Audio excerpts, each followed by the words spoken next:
Assalamualaikum warahmatullahi wabarakatuh. Perkenalkan, nama saya Siti Ilmatul Fadilah, NIM 86224 10116, mata kuliah psikologi, dosen pengampu Ibu Maulina Rahayu MPD. Saya di sini akan menjelaskan tugas UAS saya yang diberikan oleh dosen.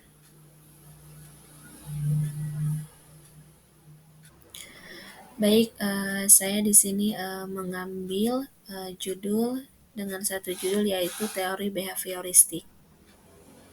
Nah, yang pertama di sini ada pendahuluan. Di sini ada pengertian teori behavioristik. Selanjutnya di sini fokus pada perilaku yang dapat diamati, dipelopori oleh John B. Watson dan B. F. Skinner.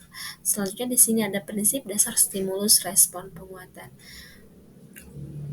Nah, jadi di sini teori belajar merupakan dasar penting dalam proses pendidikan karena menjadi pijakan dalam merancang dan menerapkan strategi pembelajaran yang efektif. Salah satu teori yang memiliki pengaruh besar dalam dunia pendidikan adalah teori behavioristik. Teori ini menekankan pada perilaku yang dapat diamati sebagai hasil dari stimulus dari lingkungan dan memberikan pemahaman tentang bagaimana pembelajaran terjadi melalui penguatan atau reinforcement dan hukuman atau dengan punishment.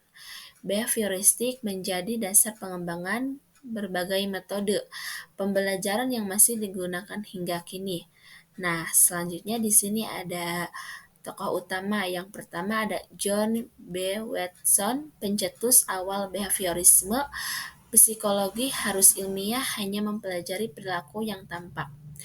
Yang kedua ada B.F. Skinner, mengembangkan teori pengkondisian operan. Nah, jadi yang tokoh-tokoh utama dalam teori behavioristik di sini ada John B. Watson pada 1878 atau sampai 1958 dikenal sebagai Bapak Psikologi Behavioristik modern, menekankan pentingnya lingkungan dalam membentuk perilaku manusia. Selanjutnya di sini ada B.F. Skinner ya. Pada tahun 1904 sampai 1990 mengembangkan operant conditioning, yakni pembelajaran melalui konsekuensi atau disebut dengan penguatan dan hukuman yang mengikuti suatu perilaku. Selanjutnya di sini ada prinsip dasar. Yang pertama belajar atau perubahan perilaku. Perilaku dibentuk melalui stimulus dan respon. Penguatan memperkuat perilaku, hukuman melemahkan perilaku. Nah, yang disebut di sini dengan stimulus dan respon yaitu pembelajaran terjadi ketika ada hubungan antara stimulus atau rangsangan dan respon atau disebut dengan reaksi. Selanjutnya di sini ada penguatan atau yang disebut dengan reinforcement. Perilaku diperkuat melalui hadiah atau penguatan positif.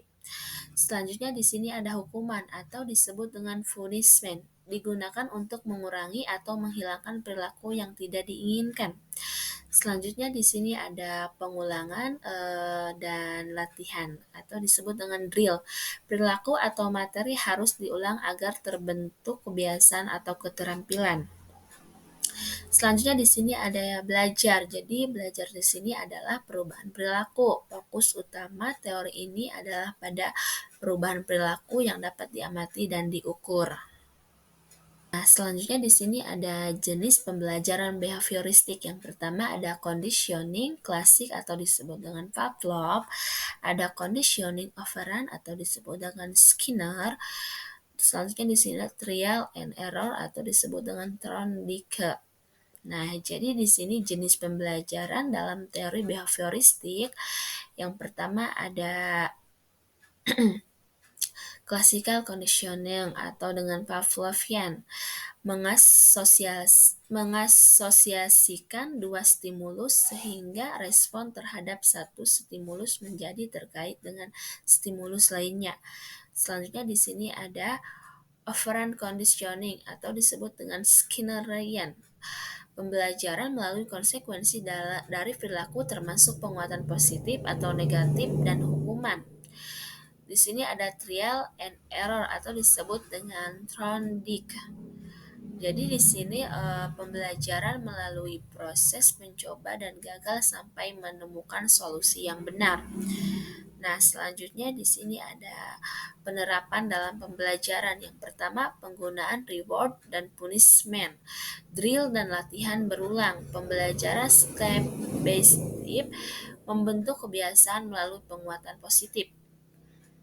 Nah, jadi di sini penerapan teori behavioristik dalam pembelajaran yaitu yang pertama, guru memberikan penguatan positif seperti pujian atau hadiah saat siswa berhasil menyelesaikan tugasnya. Terus di sini menggunakan latihan berulang atau disebut dengan drill pada pelajaran seperti matematika dan bahasa. Memberikan umpan balik langsung terhadap jawaban siswa agar siswa memahami kesalahannya. Selanjutnya di sini ada menerapkan hukuman edukatif atau seperti tugas tambahan untuk mendisiplinkan siswa berperilaku yang tidak sesuai ya di sekolah. Seperti itu. Selanjutnya di sini menggunakan flashcard atau metode pengulangan visual atau audio untuk meningkatkan daya ingat. Jadi untuk terus-menerus mengingatkan kembali apa yang telah diberikan gitu. Nah, jadi di sini ada kelebihan teori behavioristik. Jadi kelebihan di sini adalah mudah diterapkan, hasil belajar bisa langsung diamati, cocok untuk pembelajaran hafalan atau keterampilan. Jadi kelebihan teori behavioristik ini jadi sistematis dan struktur, cocok untuk materi yang bersifat hafalan atau prosedural. Selanjutnya di sini mudah diterapkan. Jadi mudah diterapkan itu strategi seperti latihan berulang dan reward dapat diterapkan dengan cepat. Selanjutnya di sini menguatkan motivasi ekstrinsik. Jadi cocok untuk siswa yang termotivasi oleh hadiah atau nilai. Selanjutnya di sini mengembangkan disiplin belajar. Jadi melalui penguatan dan hukuman, siswa belajar mengikuti aturan-aturan yang telah diterapkan di lingkungannya.